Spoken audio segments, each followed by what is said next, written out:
আসসালামু আলাইকুম ওয়া রাহমাতুল্লাহি ওয়া বারাকাতুহু। সাল্লাল্লাহু আলা নাবিয়িল উম্মি ওয়া আলিহি ওয়া সাল্লাল্লাহু আলাইহি ওয়া সাল্লামা সালাতা ওয়া সালামান আলাইকা ইয়া রাসূলুল্লাহ। সম্মানিত ইমানদার মুমিন মুসলমান ভাই ও বোনেরা, তদবির দুনিয়া চ্যানেলে আপনাদেরকে স্বাগত জানাচ্ছি। আমি মোহাম্মদ রজব আলী। আজ আপনাদেরকে জানাবো মোরাকাবার মাধ্যমে জিনকে কিভাবে বন্দী করবেন কিংবা কিভাবে জবাই করবেন, সেই বিষয়ে আজকে আপনাদেরকে জানাবো। তবে তার আগে বলে রাখি, আপনি যদি আজ প্রথম আমার চ্যানেলটি দেখে থাকেন তাহলে চ্যানেলটিকে সাবস্ক্রাইব করে দিন, পাশে থাকা বেল আইকনটি বাজিয়ে দিন এবং অল সিলেক্ট করে দিন। আর ইতিমধ্যে যারা আমার চ্যানেলটি সাবস্ক্রাইব করেছেন আপনাদেরকে জানাই অসংখ্য অসংখ্য ধন্যবাদ। সম্মানিত ইমানদার মুমিন মুসলমান ভাই বোনেরা, চলুন আমরা কথা না বাড়িয়ে আমাদের মূল আলোচনায় ফিরে যাই। আমাদের আজকের আলোচনার বিষয়টি আপনারা ইতিমধ্যে অবগত হয়েছেন। এর পূর্বে আপনাদেরকে যে ভিডিওটি দিয়েছি, গত ভিডিওতে বলেছিলাম যে আপনারা কিভাবে মোরাকাবা করবেন, মোরাকাবা করার নিয়ম কি, সেই সম্পর্কে আপনাদেরকে জানিয়েছি।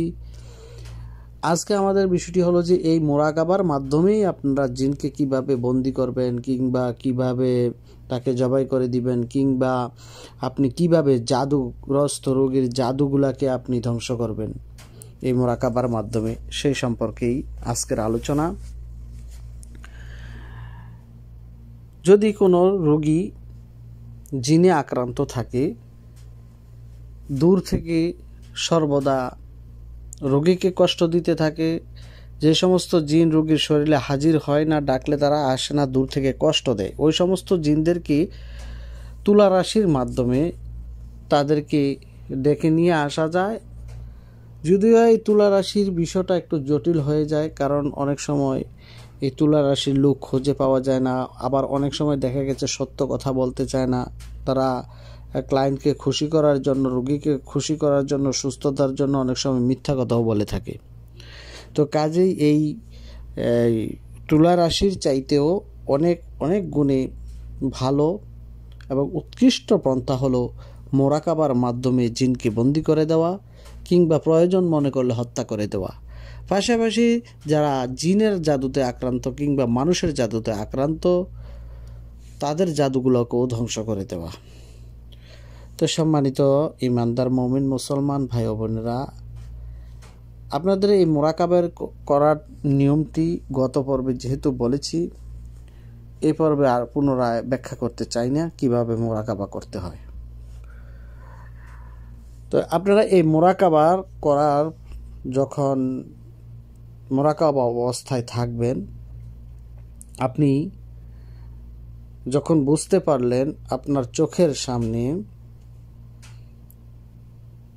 কোনো পানির আকৃতি ভেসে আসলো, তাহলে আপনি বুঝে নিতে পারছেন যে রোগীর জিন্নাতের সমস্যা রয়েছে। আপনি এই জিনটিকে এখন কিভাবে আটক করবেন বা বন্দী করবেন।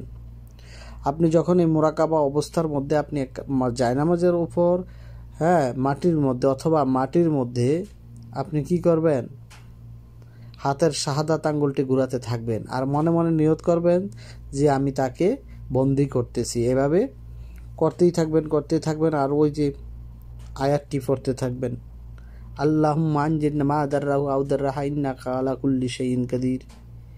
এই আয়াতটি পড়তে থাকবেন আর শাহাদাত আঙ্গুলটি ঘোরাতে থাকবেন, মনে মনে নিয়ত করবেন যে আমি জিনকে বন্দী করতেছি। এভাবে কিছুক্ষণ করার পরে দেখতে পাবেন আপনার সামনে একটি অটোমেটিকলি ভাবে আপনি দেখতে পাবেন যে আপনার তো চক্ষু বন্ধ অবস্থাতেই থাকবে। আপনি যখন এই আমল করবেন বা এই মোরাকাবা করবেন, তখন আপনার চোখের সামনে একটি জেলখানা চলে আসবে।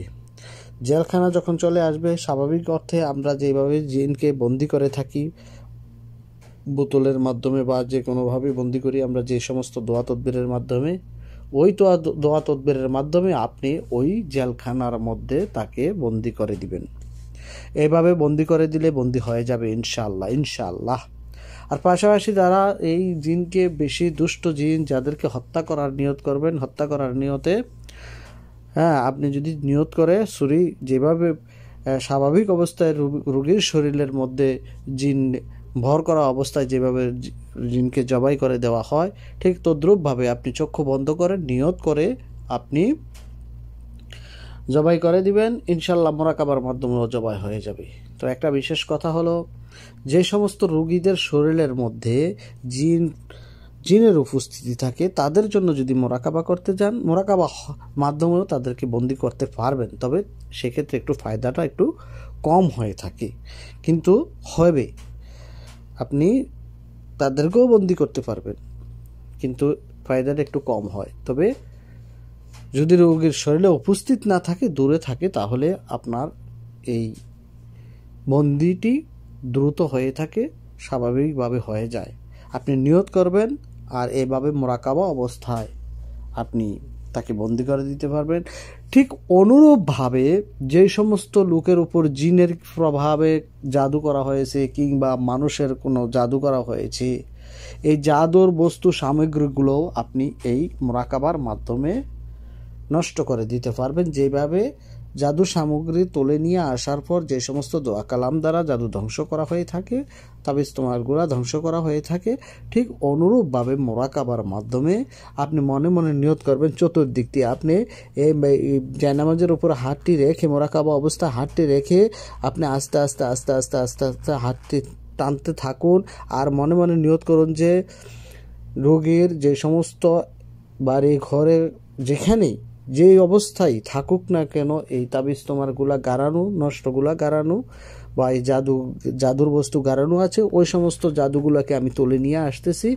যেমন আশ্রা দিয়ে, জমিনে আশ্রা দিয়ে যেভাবে ঘাস সাফাই করে নিয়ে আসা হয়, ঠিক মনে মনে নিয়ত করবেন যে আমি এইভাবে আঁচর করে সমস্ত জাদুটোনাগুলাকে নিয়ে আসতেছি। আসার পর আপনি একসাথে রাখে মনে মনে নিয়ত করবেন যে আমি এগুলাকে ধ্বংস করে দিতেছি দোয়া কালামের মাধ্যমে। আপনি সবচেয়ে বড় কথা হলো যে আপনার নিয়তের উপরে কর্মের ফলাফল, অর্থাৎ আপনি যেই নিয়ত করবেন, আপনি আল্লাহ পাকের উপর, আল্লাহ পাকের কালামের উপর পূর্ণ আস্থা বিশ্বাস রেখে ঈমানের সাথে আপনি যে কাজটি করবেন, এই কাজটি হবে ইনশাআল্লাহ।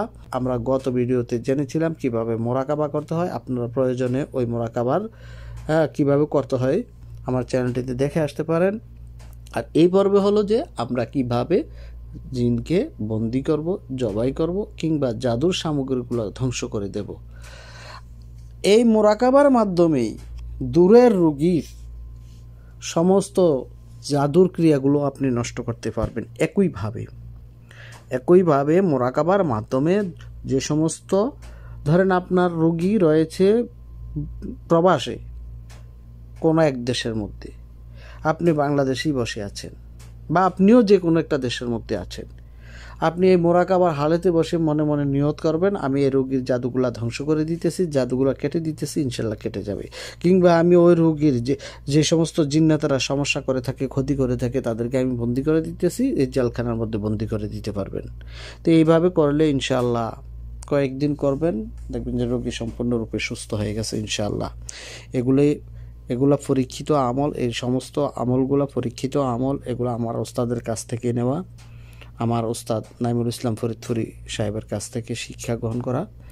তবে আপনারা যদি যে কেউ করতে চান, আমার এই ভিডিওর নিচে শুধু আমিন লিখে যাবেন, তাহলে আমার পক্ষ থেকে এজাজত দেওয়া হয়ে যাবে।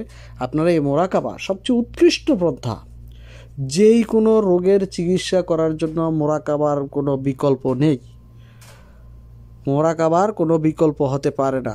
আপনারা যে কোনো রোগীর জন্য আপনারা মোরাকাবা করবেন, জিন জাদুগ্রস্ত আক্রান্ত রোগীদের জন্য আপনারা মোরাকাবা করবেন ইনশাল্লাহ। আল্লাহ পাকের পক্ষ থেকে মহান আল্লাহ পাক রব্বুল আলামিন আপনাকে সেই মুসিবত হতে উদ্ধার করে দিবেন, জিন জাদু সমস্যাগুলো দূরীভূত করে দিবেন। এর চাইতে উৎকৃষ্ট পন্থা হতে পারে না। ভিডিও দেখে আপনারা যারা মোরাকাবার মাধ্যমে আপনারা আমার এই আমলগুলা করবেন, আপনারা আমার এই ভিডিওর নিচে আমিন লিখে যাবেন, তাহলে আমার পক্ষ থেকে এজাজত হবে। তো সম্মানিত ইমানদার মুমিন মুসলমান ভাই বোনেরা, এই ছিল আজকের মতন। পরবর্তী সময় অন্য কোনো বিষয় নিয়ে আসবো। সে পর্যন্ত ভালো থাকুন, সুস্থ থাকুন। আসসালামু আলাইকুম ওয়া রাহমাতুল্লাহি ওয়া বারাকাতুহু।